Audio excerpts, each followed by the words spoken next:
और इस बीच बड़ी खबर आपको बता दें, चंडीगढ़ यूनिवर्सिटी में प्रदर्शन खत्म हो गया है। छात्रों ने अपना प्रदर्शन वापस ले लिया है। पुलिस ने छात्रों को आश्वासन दिया है। आश्वासन के बाद जानकारी मिल पा रही है कि फिलहाल चंडीगढ़ यूनिवर्सिटी में प्रदर्शन खत्म हो गया है। 2 दिन का अवकाश चंडीगढ़ यूनिवर्सिटी में है और जानकारी मिल पा रही है कि लगातार छात्रों को समझाने की कोशिश की जा रही थी प्रशासन की तरफ से, चंडीगढ़ यूनिवर्सिटी के प्रशासन की तरफ से। और इस बीच जानकारी मिल पा रही है कि लिखित शिकायत देने के बाद, FIR की कॉपी देने के बाद अब छात्रों ने अपना प्रदर्शन खत्म कर लिया है।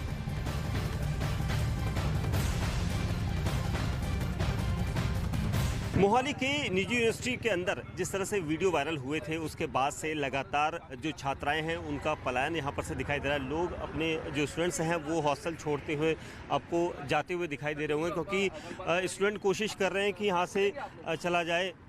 आप लोग बात करेंगे, देखिए स्टूडेंट्स बात करने के लिए यहाँ पर तैयार नहीं है। आप देख रहे हैं यहाँ पर जितने भी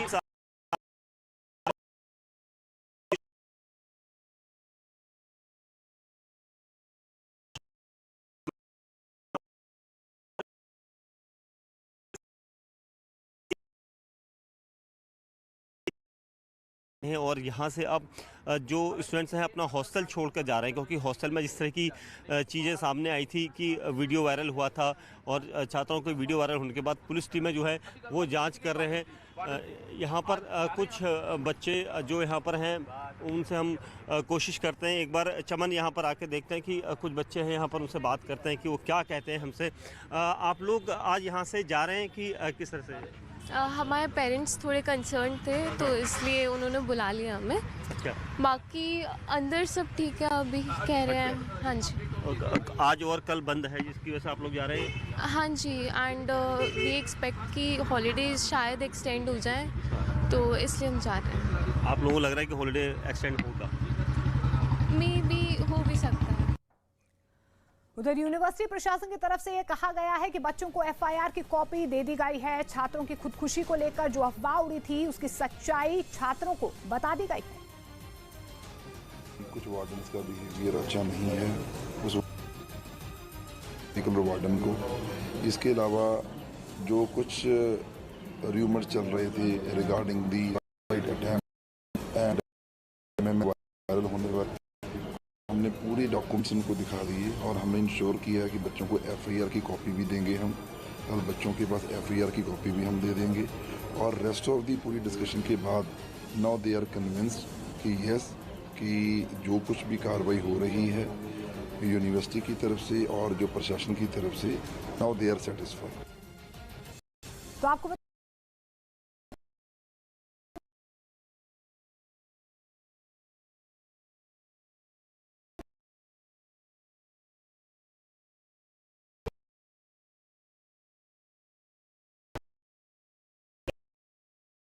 का खत्म हो गया है। यूनिवर्सिटी में 2 दिन का अवकाश है। स्टूडेंट्स वहां से जा रहे हैं, उनको आश्वासन दिया गया है पुलिस प्रशासन की तरफ से, यूनिवर्सिटी प्रशासन की तरफ से। लेकिन जानकारी मिल पा रही है कि आरोपी छात्रों को गिरफ्तार करने के बाद 2 और लोगों को शिमला से गिरफ्तार किया गया है। छात्रा ने अपने दोस्त का नाम बताया था, जिसकी छात्रा की निशानदेही पर एक दोस्त को गिरफ्तार किया गया है और उसके बाद एक और आरोपी को शिमला से गिरफ्तार किया गया। और इस बीच DIG GS भुल्लर ने कहा है कि उन्होंने छात्रों से बातचीत की है, छात्रों को बताया है कि पूरे मामले की जांच निष्पक्ष तरीके से की जा रही है। सो उन्होंने बार-बार क्लैरिफाई करने का साडा मकसद हुंदा है, बिकॉज कोई भी स्टूडेंट साडे गुमराह ना होण और उन्होंने सच दे नाल जोड़िया जा सके और उन्होंने कन्विंस किया जा सके कि वी आर लॉ जड़ा कानून है बिल्कुल सही रस्ते ते चल रहा है। इन्वेस्टिगेशन हो रही है और जो कानूनी कार्रवाई है हो रही है। जिथे भी कोई उन्होंने लग्या कि कमी पेशी है उन्होंने असीं उन्होंने अश्योर किया है एंड इदां ही होएगा। तो मोहाली के चंडीगढ़ यूनिवर्सिटी अश्लील वीडियो मामले में पुलिस ने तीसरे आरोपी को गिरफ्तार कर लिया है। आरोपी को शिमला के रोहड़ू से गिरफ्तार किया गया। इससे पहले आरोपी लड़की और उसके दोस्त को गिरफ्तार किया गया था। क्योंकि चंडीगढ़ यूनिवर्सिटी में लड़कियों के अश्लील वीडियो बनाने का आरोप उनके ही एक साथी लड़की पर लगा, जिसने अपने हिमाचल में रहने वाले दोस्त को वीडियो शेयर किया, जिसके बाद वीडियो सोशल मीडिया पर वायरल हुआ। पुलिस ने जिस तीसरे आरोपी को शिमला के रोहड़ू से गिरफ्तार किया वो बेकरी का काम करता है। आरोप है कि लड़कियों के संदिग्ध वीडियो को इसने वायरल किया। वो काफी समय से आरोपी लड़की के संपर्क में था। आरोपी लड़की भी रोहड़ू की रहने वाली बताई जा रही है। पुलिस ने जो एफआईआर दर्ज की है उसके मुताबिक शनिवार दोपहर 3 बजे 6 लड़कियों ने अश्लील वीडियो बनाने की बात हॉस्टल के वार्डन को बताई, जिसके बाद आरोपी लड़की को बाथरूम में वीडियो बनाते हुए पकड़ा गया। वार्डन आरोपी और शिकायत करने वाले लेकर मैनेजर पहुंची। लड़की से उसका फोन लिया गया और वीडियो बनाने का मकसद पूछा गया। आरोपी लड़की ने बताया कि उसने वीडियो डिलीट कर दिए हैं। उसने ये भी बताया कि उसने ये वीडियो शिमला में रहने वाले अपने दोस्त को भेजे। और जिस वक्त आरोपी लड़की से हॉस्टल में पूछताछ हो रही थी, उस वक्त उसके फोन पर एक नंबर से लगातार फोन आ रहा था, जिसके बाद हॉस्टल मैनेजर और वार्डन ने आरोपी लड़की को उस लड़के से वीडियो वापस मांगने को कहा, जिसे उसने डिलीट कर दिया। उसके बाद लड़की पर अश्लील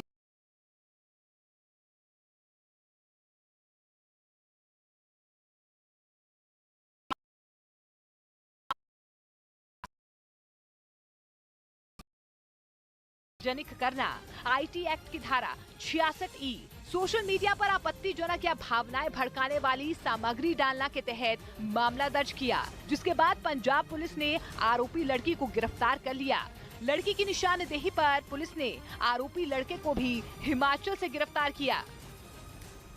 तो चंडीगढ़ यूनिवर्सिटी अश्लील वीडियो मामले में आपको बता दें कि लगातार जांच का दायरा आगे बढ़ रहा है। छात्र बेहद नाराज हैं। छात्रों का आरोप है कि यूनिवर्सिटी और पुलिस मामले को दबाने की कोशिश कर रही है। हालांकि छात्रों ने अपना प्रदर्शन खत्म कर लिया, जिसके बाद नाराज छात्रों ने कैंपस में फिर प्रदर्शन किया।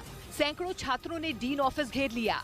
छात्रों ने कैंपस के बाहर मोबाइल फोन की लाइट जलाकर अपनी ताकत का एहसास करवाया। पुलिस इन्वेस्टिगेट कर रही है, हमें यही बताया जा रहा है। दूसरी चीज ये, सबने ये बोला है कि ऐसा कुछ हुआ ही नहीं है, जबकि ऐसा कुछ हुआ है। सबको पता है, वीडियो सर्कुलेट हो रही है, उसने खुद ने माना है। तो अभी पता नहीं किस चीज का इनको चाहिए सेटिस्फैक्शन की। हाँ,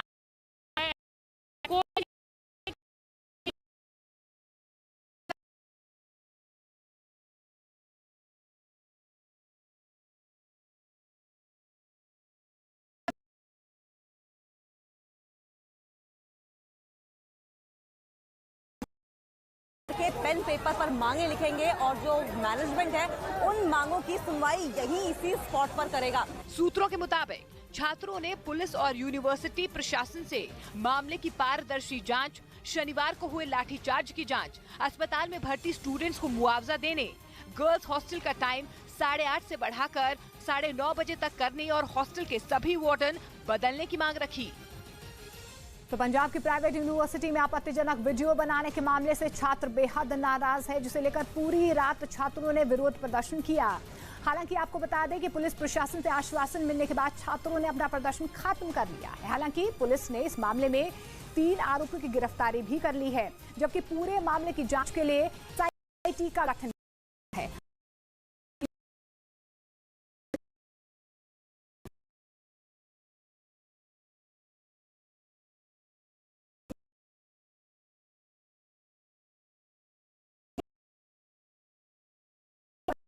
इमरजेंसी वार्ड में घुस गया।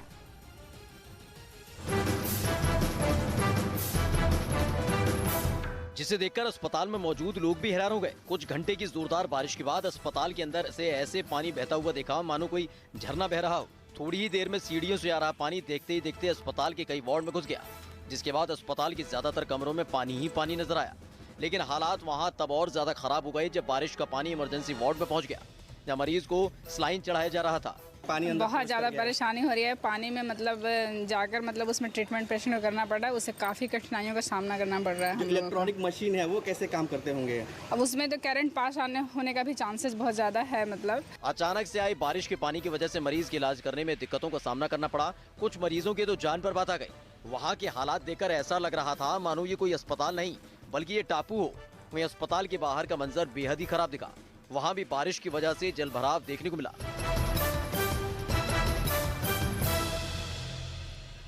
खबर उत्तराखंड से लेते हैं। उत्तराखंड में लगातार हो रही बारिश से परेशानियों का दौर लगातार जारी है। पहाड़ों पर लगातार हो रही भारी बारिश लोगों के लिए आफत बन गई है। कई इलाकों में जमीन खिसकने से जगह जगह सड़कें बंद हो गई हैं, तो नीले इलाकों में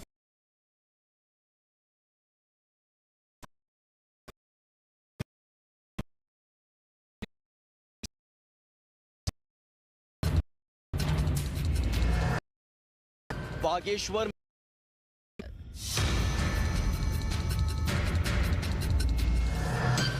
जमीन खिसकने से सड़क बंद। ये तस्वीरें उत्तराखंड के बागेश्वर जिले की है, जहां जमीन खिसकने से सड़क पर मलबा आ गया और यातायात बंद हो गया, जिसके बाद प्रशासन की टीम ने मोर्चा संभाला और रास्ते में पड़े मलबों को हटाया। वहीं बागेश्वर में लगातार हो रही भारी बारिश की वजह से 8 रास्ते बंद थे, तो जिला मुख्यालय से लगी सड़क पर बड़ी तादाद में मलबा जमा होने से कपकोट, धर्मघर और रीमा क्षेत्र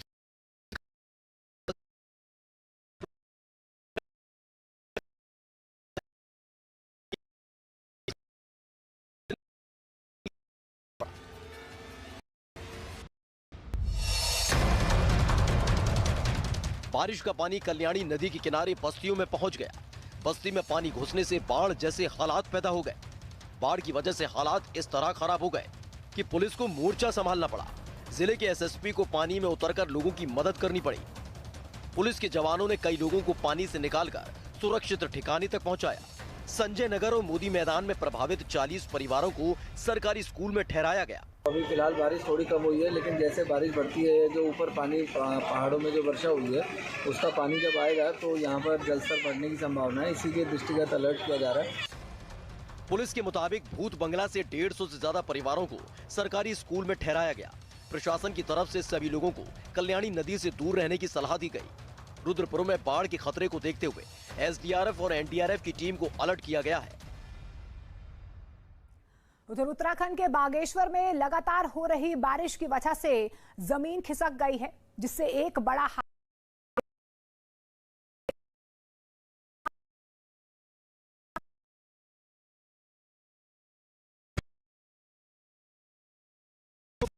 बागेश्वर जिले की है, जहां जमीन से सड़क पर मलबा आ गया और यातायात बंद हो गया, जिसके बाद प्रशासन की टीम ने मोर्चा संभाला और रास्ते में पड़े मलबों को हटाया।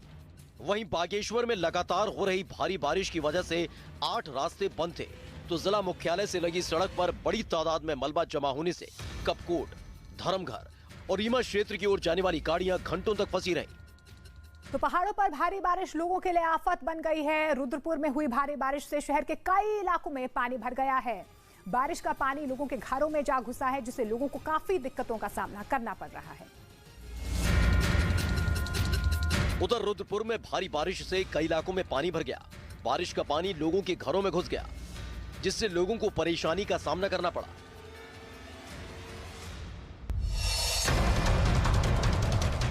बारिश का पानी कल्याणी नदी के किनारे बस्तियों में पहुंच गया। बस्ती में पानी घुसने से बाढ़ जैसे हालात पैदा हो गए। बाढ़ की वजह से हालात इस तरह खराब हो गए कि पुलिस को मोर्चा संभालना पड़ा। जिले के एसएसपी को पानी में उतरकर लोगों की मदद करनी पड़ी। पुलिस के जवानों ने कई लोगों को पानी से निकालकर सुरक्षित ठिकाने तक पहुंचाया। संजय नगर और मोदी मैदान में प्रभावित 40 परिवारों को सरकारी स्कूल में ठहराया गया। अभी फिलहाल बारिश थोड़ी कम हुई है, लेकिन जैसे बारिश बढ़ती है, जो ऊपर पानी पहाड़ों में जो वर्षा हुई है, उसका पानी जब आएगा तो यहाँ पर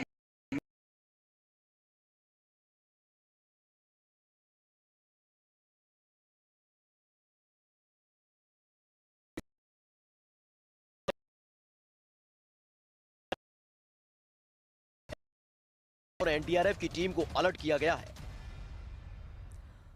और इस बीच बड़ी खबर जम्मू कश्मीर से है। जम्मू कश्मीर के पुलवामा में मल्टीपर्पज सिनेमा हॉल का उद्घाटन किया गया है। उपराज्यपाल मनोज सिन्हा ने इसका उद्घाटन किया, जिसके बाद स्कूली छात्रों ने फिल्म देखी।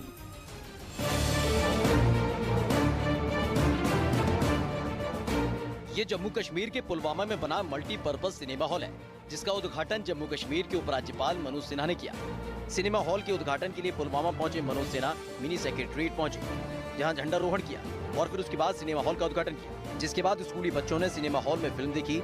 इस दौरान जम्मू कश्मीर के उपराज्यपाल मनोज सिन्हा ने 20 जिलों में ऐसा ही मल्टीपर्पज सिनेमा हॉल बनाए जाने का ऐलान किया। कश्मीर के हर 20 जिले में इस तरह के मल्टीपर्पज सिनेमा हॉल हम लोग बनाएंगे।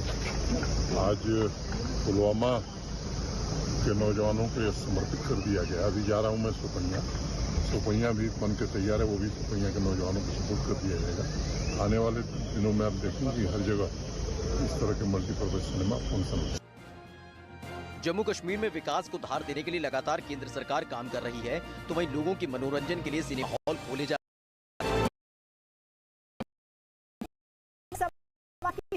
से डाली, बताइए महिला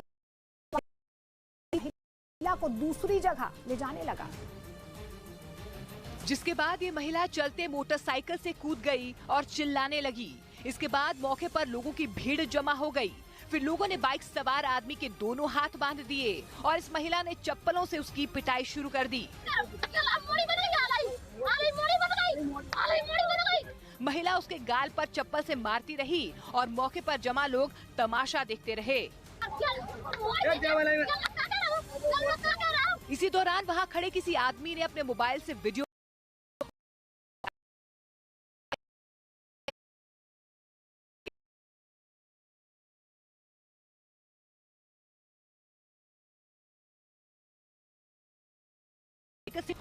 और फिर यह हंगामा हो गया। और बड़ी खबर आपको बता दें कि लंदन में अब से कुछ ही देर के बाद एलिजाबेथ द्वितीय यानी कि महारानी एलिजाबेथ का अंतिम संस्कार किया जाएगा, जिसमें देश और विदेश से बड़ी संख्या में लोग शामिल होंगे। महारानी एलिजाबेथ को वहां के वेस्टमिंस्टर एबी में दफनाया जाएगा, जो कि 753 साल पुराना एक गिरजाघर है, जिसमें शाही परिवारों के सदस्यों की शादी होती आई है और इसी चर्च में उन्हें दफनाया भी जाता है। इसी कड़ी में ब्रिटेन पर सबसे लंबे अरसे तक राज करने वाली महारानी एलिजाबेथ द्वितीय को भी यहां दफनाया जाएगा। महारानी के अंतिम संस्कार के सभी रीति रिवाज उनके बेटे किंग चार्ल्स III और परिवार के दूसरे सदस्य निभाएंगे, जिसके बाद ब्रिटेन में घोषित 10 दिन का राष्ट्रीय शोक खत्म हो जाएगा। बताया जा रहा है कि महारानी एलिजाबेथ द्वितीय के अंतिम संस्कार में 2000 मेहमान मौजूद होंगे, जिनमें अमेरिकी राष्ट्रपति जो बाइडेन समेत भारतीय राष्ट्रपति द्रौपदी मुर्मू भी शामिल हैं। महारानी के ताबूत को लंदन के बर्मिंघम पैलेस के पास वेलिंगटन आर्क तक ले जाया जाएगा, जिसमें उनके बेटे किंग चार्ल्स III और राजघराने के बाकी सदस्य पीछे चलेंगे। वेस्टमिंस्टर हॉल से शुरू होने वाली महारानी की अंतिम यात्रा वेस्टमिंस्टर आबे चर्च पर आकर खत्म होगी, जहां उन्हें दफना दिया जाएगा। ये सब देश और दुनिया के करोड़ों लोग लाइव देख सकेंगे। उधर रूस के ओम्स्क शहर से डरा देने वाली कुछ तस्वीरें सामने आई हैं। यहाँ पर सर्कस में हवा में लटकी एक कलाकार अचानक नीचे गिर गई। बताया जा रहा है कि इस हादसे में उसे गंभीर चोटें आई। क्योंकि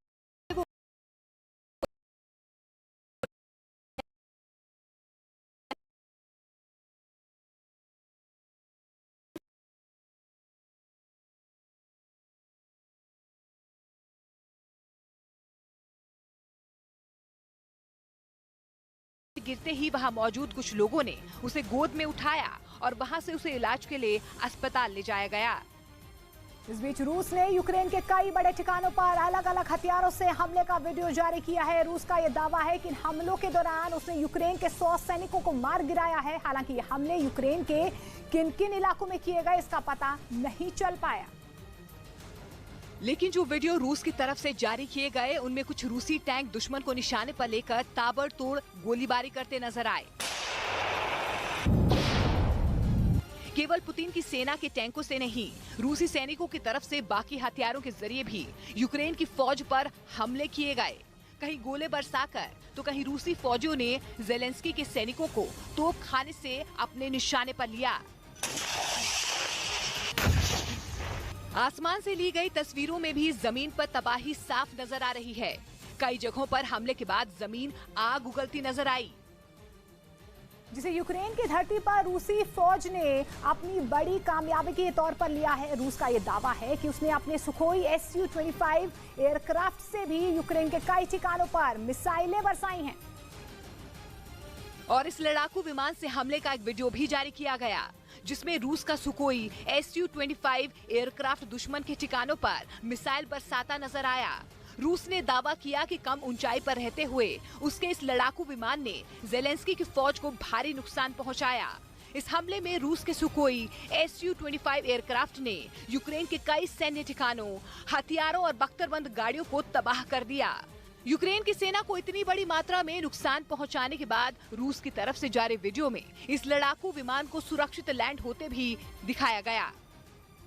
खबर ताइवान से, जहां पर 24 घंटे में 3 बार भूकंप के झटके महसूस किए गए हैं। भूकंप के तेज झटकों से ताइवान दहल उठा है। सबसे पहले आए भूकंप की तीव्रता रेक्टर स्केल पर 7.2 मापी गई है। बताया गया है भूकंप से तबाही हुई है यहाँ पर और एक शख्स की जान चली गई, कई लोग जख्मी हो गए।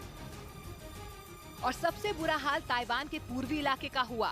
वहां से जो तस्वीरें सामने आई उनमें दिखा कि एक स्कूल की छत ताश के पत्तों की तरह ढहती चली गई। जिस वक्त यह हादसा हुआ वह बच्चे खेलते थे।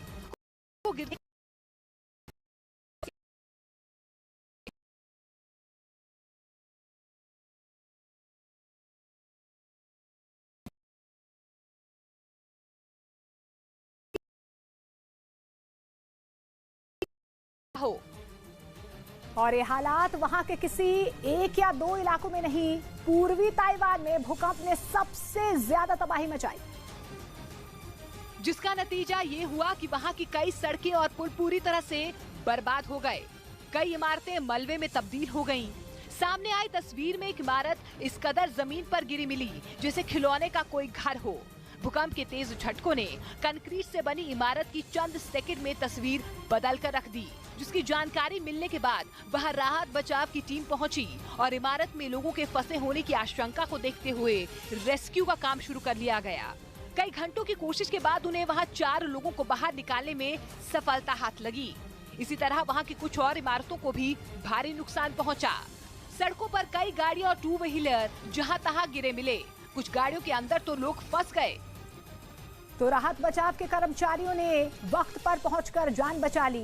बताया जा रहा है कि इन हालात में करीब 7,000 मकानों की बिजली गुल हो गई है। कई जगहों पर लोगों के लिए बिना पानी के गुजारा करना मजबूरी बन गया है, क्योंकि भूकंप के तेज झटकों से कई इलाकों में पानी के पाइप टूट गए, जिसका असर पानी की सप्लाई पर पड़ा। वहां से सामने आई हर एक तस्वीर ने भूकंप से मची तबाही को बयां करने में कोई कसर नहीं छोड़ी। एक ऐसी ही तस्वीर एक इमारत में बने स्विमिंग पूल से सामने आई, जिसमें पूल का पानी समंदर की लहरों की तरह काफी ऊंचाई तक उठता दिखाई दिया। एक दूसरी तस्वीर में रेलवे स्टेशन पर खड़ी एक भारी भरकम ट्रेन तेजी से हिलती नजर आई।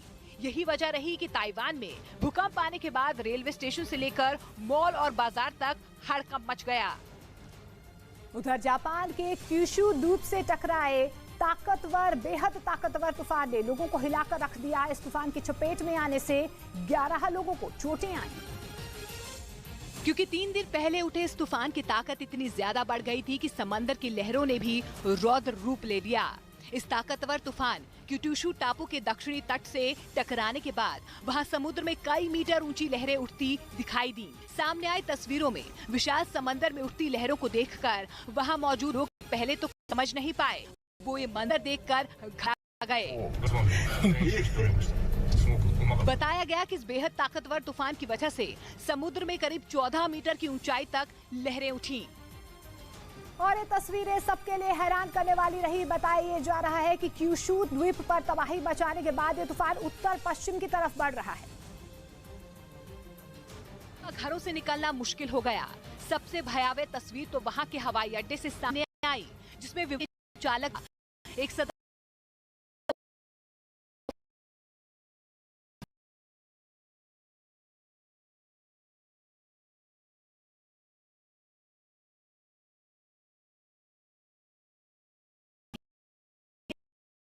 होने से कई इलाके सुनसान नजर आए। वहां सड़कों पर एक शख्स भी नजर नहीं आया। इस ताकतवर तूफान ने लोगों की रोजमर्रा की जिंदगी को अस्त व्यस्त कर दिया। सुकेश चंद्रशेखर 200 करोड़ की महाठगी के मामले में फिल्म अभिनेत्री जैकलीन फर्नांडिस से एक बार फिर से पूछताछ होगी। दिल्ली पुलिस की आर्थिक अपराध शाखा की टीम ने जैकलीन को पूछताछ के लिए तलब किया है, समन्स भेजा गया है। इससे पहले आपको बता दें कि 14 सितंबर को भी जैकलीन से पूछताछ हुई थी, लेकिन आज एक बार फिर से उन्हें तलब किया जाएगा। सवाल जवाब जो है वो दागे जाएंगे जैकलीन के सामने। ईओडब्ल्यू की टीम लगातार सवाल कर रही है जैकलीन से। पिंकी ईरानी के साथ भी जैकलीन को आमने सामने बिठाया गया, इससे पहले पूछताछ हुई है। आज माना यह जा रहा है कि जैकलीन की डिजाइनर को जैकलीन के सामने बिठाकर पूछताछ इस पूरे मामले में की जाएगी। ईडी लगातार अपना दायरा बढ़ा रही है, लेकिन फिलहाल मुश्किलें कम होती नजर नहीं आ रही हैं जैकलीन की। तो 200 करोड़ की महाठगी के मामले में जैकलीन फर्नांडिस की मुश्किलें कम होती नजर नहीं आ रही हैं। दिल्ली पुलिस ने आज एक बार फिर से फिल्म अभिनेत्री जैकलीन फर्नांडिस को पूछताछ के लिए तलब किया है। इससे पहले 14 सितंबर को भी जैकलीन से सवाल जवाब किए गए थे। सुकेश चंद्रशेखर से जुड़ा मामला जैकलीन के लिए गले की फांस बनता जा रहा है। दिल्ली पुलिस ने भी इस मामले में अपनी जांच का दायरा बढ़ा दिया। जैकलीन से 5 दिन में दूसरी बार पूछताछ होने जा रही है। इससे पहले 14 सितंबर को दिल्ली पुलिस की टीम ने पूछताछ की तैयारी की जा रही है। दिल्ली पुलिस की आर्थिक अपराध शाखा की टीम को उम्मीद है कि आमने सामने बैठाकर होने वाली पूछताछ के दौरान लिपाक्षी जैकलीन और सुकेश चंद्रशेखर से जुड़े कई राज खोल सकती हैं। सूत्रों के हवाले से ये भी दावा किया जा रहा है कि सुकेश चंद्रशेखर ने लिपाक्षी को जैकलीन की ड्रेस बनाने के लिए पैसे दिए थे। 14 सितंबर को हुई पूछताछ में ये भी सामने आया था कि सुकेश ने जैकलीन पर अपना प्रभाव जमाने के लिए उसके करीबियों पर बेतहाशा पैसे लुटाए थे और इसी वजह से जैकलीन उस महाठग के जाल में फंस चुकी थी। और इस बीच बड़ी खबर बिहार के वैशाली से आ रही है, जहां पर बेगूसराय जैसी वारदात सामने आई है। यहां पर बाइक सवार 2 बदमाशों ने अंधाधुंध फायरिंग की, दहशत फैलाने की कोशिश की और फरार हो गए। बदमाशों ने आधा किलोमीटर दूर तक हथियार लहराते हुए फायरिंग की है। फिलहाल जानकारी मिल पा रही है कि पुलिस बदमाशों की तलाश में जुट गई है और पूरे शहर को सील कर दिया गया है। सूचना मिली थी कि यहाँ फायर कोई किया है जी। मोटरसाइकिल से आए थे, गोली वहाँ गिरा हुआ था और फिर खोखा और फिर कुछ देर के बाद ये लोग खोजे तो देख करके गए तो खोखा नहीं था और फिर आए ना वहाँ और खोखा आगे में लोग को मिला तो फिर आके दोबारा ही दिया खोखा। और मध्य प्रदेश के शिवपुरी में एक महिला ने बाइक सवार की चप्पलों से पिटाई कर डाली। बताया गया है कि इस महिला ने बाइक सवार से लिफ्ट मांगी थी और वो महिला को दूसरी जगह ले जाने लगा, जिसके बाद ये महिला मोटरसाइकिल से कूद गई और चिल्लाने लगी। के बाद लोगों ने हाथ बांध दिए और इस महिला ने चप्पलों से उसकी पिटाई शुरू कर दी। महिला उसके गाल पर चप्पल से मारती रही और मौके पर जमा लोग तमाशा देखते रहे। इसी दौरान वहां खड़े किसी आदमी ने अपने मोबाइल से वीडियो बना लिया और इसे वायरल कर दिया। बताया गया कि इस महिला ने मोटरसाइकिल सवार से नरवर जाने के लिए लिफ्ट मांगी थी, लेकिन वो इसे किसी और जगह ले जाने लगा, जिसके बाद महिला रामपुर तिहारे पर चलते मोटरसाइकिल से कूद गई और फिर यह हंगामा हो गया। बिहार के कटिहार में एक आदमी की मौत के बाद जमकर बवाल हुआ। इस दौरान जब पुलिस लोगों को शांत करवाने यहां पर पहुंची तो गुस्साए लोगों ने पुलिस पर ही हमला बोल दिया।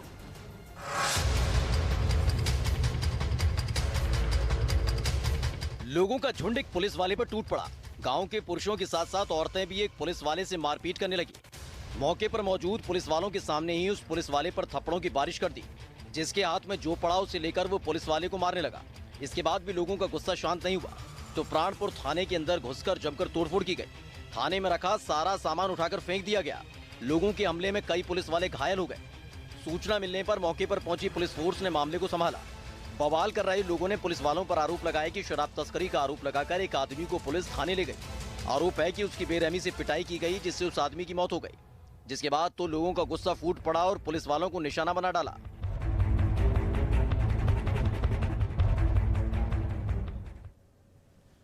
उधर बिहार के गोपालगंज में हुई जोरदार बारिश के बाद मॉडल सदर अस्पताल में पानी भरने से मरीजों की मुश्किलें बढ़ गई हैं। बताया जा रहा है कि बारिश का पानी अस्पताल के इमरजेंसी वार्ड में घुस गया।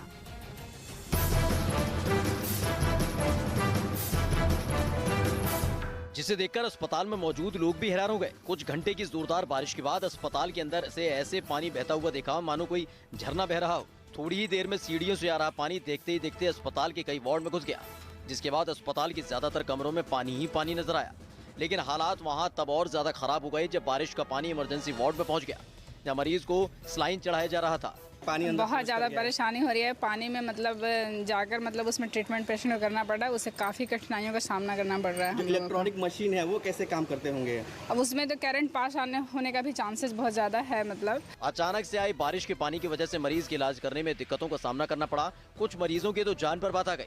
वहाँ के हालात देखकर ऐसा लग रहा था मानो ये कोई अस्पताल नहीं बल्कि ये टापू हो। वहीं अस्पताल के बाहर का मंजर बेहद ही खराब दिखा। वहाँ भी बारिश की वजह से जलभराव देखने को मिला।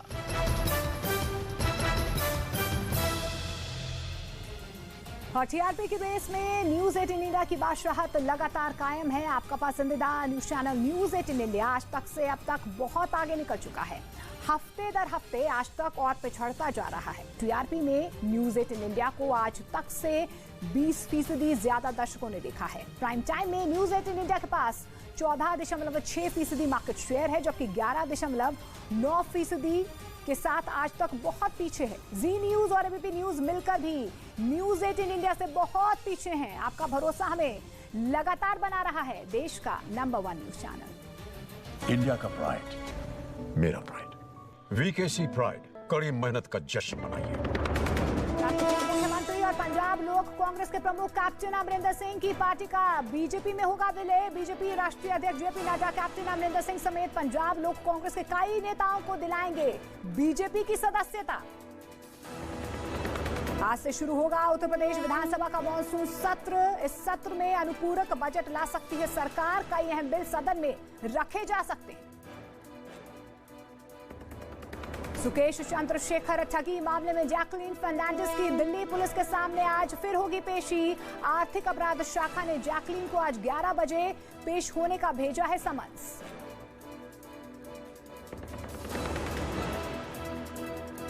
आज तक और इंडिया टीवी को पछाड़ न्यूज 18 इंडिया बना भारत का नंबर 1 न्यूज चैनल।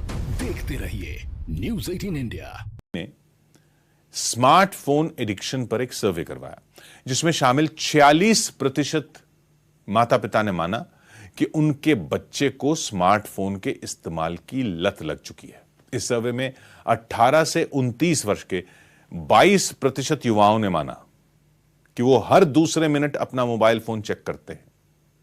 36% युवाओं ने माना कि वो रोजाना औसतन 2 घंटे स्मार्टफोन पर सोशल मीडिया स्क्रॉल करते हुए बिताते हैं। 2 घंटे। 13 से 19 साल के 33% बच्चों ने कहा कि वो अपने करीबी दोस्तों से भी सिर्फ सोशल मीडिया ऐप के जरिए ही बात करते हैं। सर्वे में शामिल 66% लोगों ने माना कि वो नोमोफोबिया के शिकार हैं। नोमोफोबिया का अर्थ है मोबाइल फोन पास में न होने पर घबरा जाना या मोबाइल फोन के खो जाने का डर सताना। नोमो का अर्थ है नो मोबाइल फोन, नो मो, और फोबिया कहते हैं किसी चीज से होने वाली घबराहट को, डर को। नोमोफोबिया के शिकार लोगों को अक्सर मोबाइल फोन चोरी होना या उसके गिरकर टूट जाने के सपने आते हैं। ये उनके डरावने सपने होते हैं और ये लोग कई बार हड़बड़ाकर या घबराहट में नींद से जाग जाते हैं, जिसका असर उनके स्वास्थ्य पर पड़ता है। स्मार्टफोन की लत के शिकार लोग अक्सर ये शिकायत भी करते हैं कि उन्हें बार बार ऐसा लगता है कि जैसे उनके फोन की घंटी बज रही है या वो वाइब्रेट कर रहा है, जबकि असल में ऐसा नहीं हो रहा होता। इसे फैंटम रिंगिंग सिंड्रोम कहते हैं और फैंटम वाइब्रेशन सिंड्रोम कहते हैं। एक संस्था है जो अक्सर मोबाइल डेटा पर रिसर्च करती है। इस संस्था का नाम है ऐप एनी। इसकी एक रिपोर्ट के मुताबिक 2019 में भारत के लोग एक दिन में औसतन 3 घंटे 42 मिनट मोबाइल फोन के साथ बिताते हैं। 2020 में यह आंकड़ा बढ़कर 4.5 घंटे हो गया। 2021 में तो यह समय करीब 4.25 घंटे तक पहुंच गया। 2019 के मुकाबले 2021 में भारतीयों ने 37% ज्यादा समय अपने स्मार्टफोन के साथ बिताया। जिन देशों के लोग स्मार्टफोन पर सबसे ज्यादा समय बिताते हैं उनमें भारत 6ठे स्थान पर है। पहले स्थान पर इंडोनेशिया, दूसरे पर सिंगापुर, तीसरे पर ब्राजील। इन तीनों ही देशों के लोग औसतन 5 घंटे से ज्यादा वक्त स्मार्टफोन पर बिताते हैं। भारत में 2021 में 2660 करोड़ बार 2660 करोड़ बार अलग अलग मोबाइल ऐप्स को डाउनलोड किया गया। इनमें सबसे ज्यादा संख्या सोशल मीडिया ऐप्स की है। स्मार्टफोन ऑनलाइन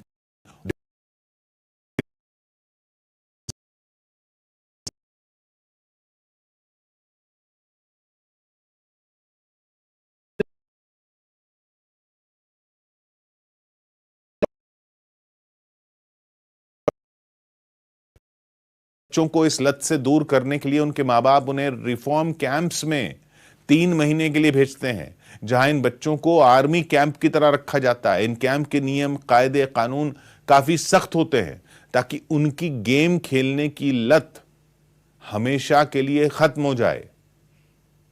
चीन की सरकार ने तो ऑनलाइन गेमिंग को लेकर बनाए गए नियमों को और सख्त कर दिया है। अब चीन में 18 साल से कम उम्र के बच्चे सिर्फ शुक्रवार, शनिवार और रविवार को ही रात 8 से 9 के बीच ऑनलाइन गेम खेल सकते हैं। इसके साथ ही गेमिंग कंपनियों को भी ये निर्देश दिए गए हैं कि वो टेक्नोलॉजी की मदद से इन नियमों का पालन सुनिश्चित करें। ये आंकड़े देखने के बाद आपको समझ आ गया होगा कि मोबाइल फोन की लत कैसे अब एक नशे में बदल चुकी है और कैसे दुनिया के करोड़ों लोग इसका शिकार हो चुके हैं। अब सवाल यह है कि इस समस्या का हल क्या है। आप एक्सपर्ट या मनोवैज्ञानिकों से पूछेंगे तो वो कहेंगे कि जीवन में अनुशासन लाकर और डिजिटल गैजेट्स को इस्तेमाल करने का समय निश्चित करके संतुलन साधा जा सकता है। और ये बात काफी हद तक ठीक भी है, पर क्योंकि हमने अपनी बात अध्यात्म से शुरू की थी, तो आज इसका जवाब भी हम अध्यात्म के जरिए तलाशने की कोशिश करते हैं।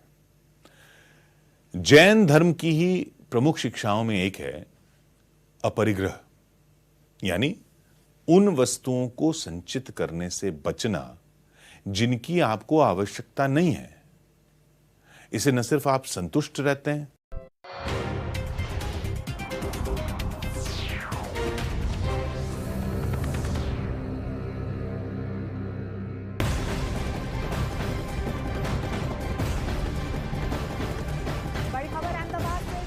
कमर्शियल बिल्डिंग में भीषण आग लग गई है। दमकल की 8 गाड़ियां मौके पर मौजूद है। आग को काबू पाने के लिए लगातार मशक्कत की जा रही है। इस बीच जानकारी मिल पा रही है कि किसी के हताहत होने की कोई खबर नहीं है। हालांकि आग के कारणों का पता फिलहाल नहीं लग पाया है। आज तक और इंडिया टीवी को पछाड़ न्यूज़ 18 इंडिया बना भारत का नंबर 1 न्यूज चैनल। देखते रहिए न्यूज़ 18 इंडिया। बाहर की दुनिया से जोड़ कर रखते हैं। स्मार्टफोन पर जब सोशल मीडिया का इस्तेमाल करते हैं तो आपको पता चलता है कि आपके किसी दोस्त ने नई गाड़ी खरीद ली है, किसी ने घर ले लिया है, कोई सबसे महंगा मोबाइल फोन ले आया है, कोई विदेशों में छुट्टियां मना रहा है। यह सब देखकर आपका मन तरह तरह के विचारों से भर जाता है। आपको लगता है कि शायद आप दौड़ में पीछे छूटते जा रहे हैं। फिर आप निराश होते हैं, हताश होते हैं। आखिरकार आपका मन नकारात्मक और गैर जरूरी विचारों से भरने लगता है। यानी आप ऐसे विचारों का संचय कर लेते हैं जिनकी बिल्कुल भी जरूरत नहीं है। तो एक सुनने में सरल लेकिन आजमाने में मुश्किल तरीका तो यह है कि आप यह तय कर लें कि आप अपने मन को क्लटर फ्री रखेंगे, विचारों के कूड़े को मन में जमा नहीं होने देंगे। इसके लिए बहुत हद तक जिम्मेदार स्मार्टफोन और दूसरे गैजेट्स का इस्तेमाल उतना ही करेंगे जितना जरूरी हो। अगर आपके लिए ऐसा संभव ना हो तो आप कुछ और टिप्स अपना सकते हैं, जैसे मोबाइल फोन रखने की जगह कुछ दिन के लिए बदल दें, खासकर रात को सोते समय। रात को सोते समय अपने स्मार्टफोन को बिस्तर के पास न रखकर दूर रख दें। इससे आपको मोबाइल फोन तक पहुंचने में आलस आएगा, शायद आप उसे बार बार चेक ही नहीं करेंगे। एक तरीका यह कि आप रोजाना एक निश्चित समय के लिए अपने मोबाइल फोन का डेटा बंद कर दें, वाईफाई को भी डिस्कनेक्ट कर दें, ताकि हर मिनट आने वाले नोटिफिकेशन से आपको कुछ देर के लिए निजात मिल जाए। एक अजीबोगरीब लेकिन कारगर तरीका यह भी है कि आप अपने मोबाइल फोन की स्क्रीन पर एक रबर बैंड या हेयर बैंड लगा दें। इससे आपकी टच स्क्रीन ठीक से काम नहीं करेगी, आप बहुत सारी ऐप को इस्तेमाल ही नहीं कर पाएंगे। स्मार्टफोन की लत से बचने के उपाय बहुत सारे हैं, लेकिन सबसे बड़ी बात यह है कि आप खुद तय कीजिए कि आप मोबाइल फोन के मालिक बनना चाहते हैं या फिर मोबाइल फोन को अपना मालिक बनाना चाहते हैं। इस सवाल के जवाब में ही इस समस्या का हल छिपा है। क्या आपको पता है कि आप अपने किचन में जिस तेल का इस्तेमाल करते हैं वो आपके स्वास्थ्य को भी महंगा पड़ सकता है, वो भी इतना महंगा कि आपके शरीर का डीएनए तक बदल सकता है।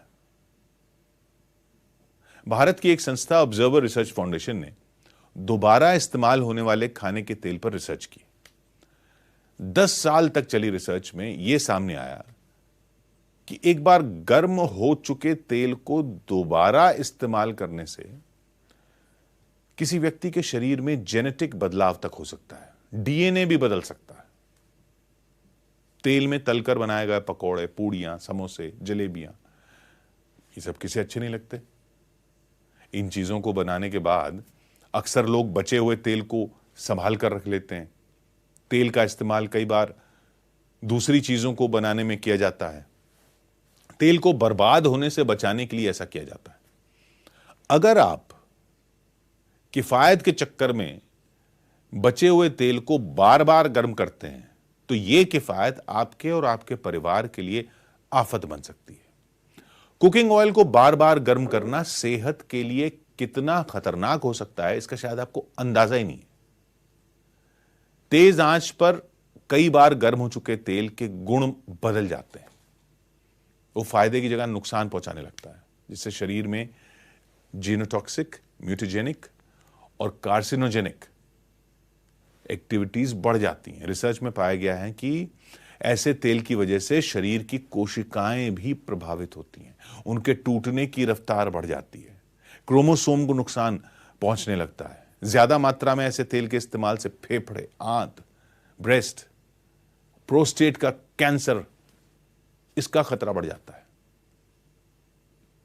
इतना ही नहीं, बार बार रीहीट और रीयूज किए गए तेल से शरीर में फैट की मात्रा बढ़ सकती है, लिवर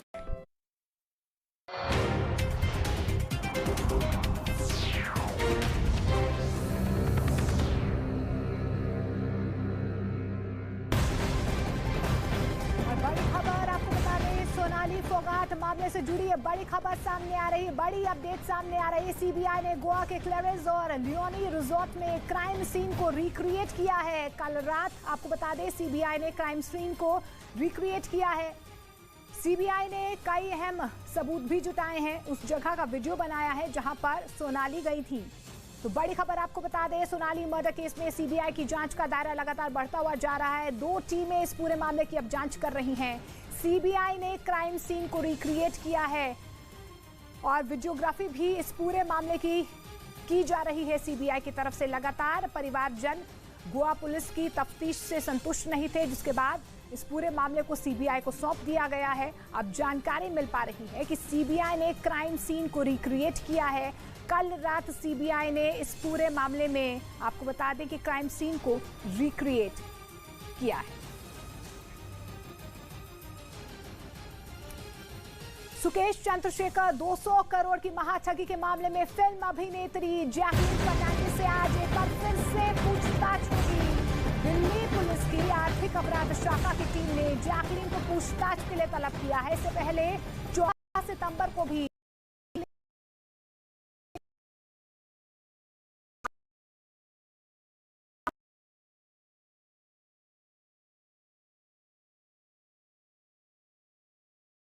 विरोधाभास कहीं ना कहीं दोनों के बयानों में सामने आया।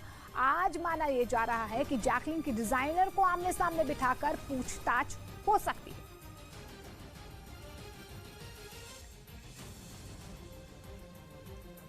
तो 200 करोड़ की महाठगी के मामले में जैकलीन फर्नांडिस की मुश्किलें कम होती नजर नहीं आ रही हैं। दिल्ली पुलिस ने आज एक बार फिर से फिल्म अभिनेत्री जैकलीन फर्नांडिस को पूछताछ के लिए तलब किया है। इससे पहले 14 सितंबर को भी जैकलीन से सवाल जवाब किए गए थे।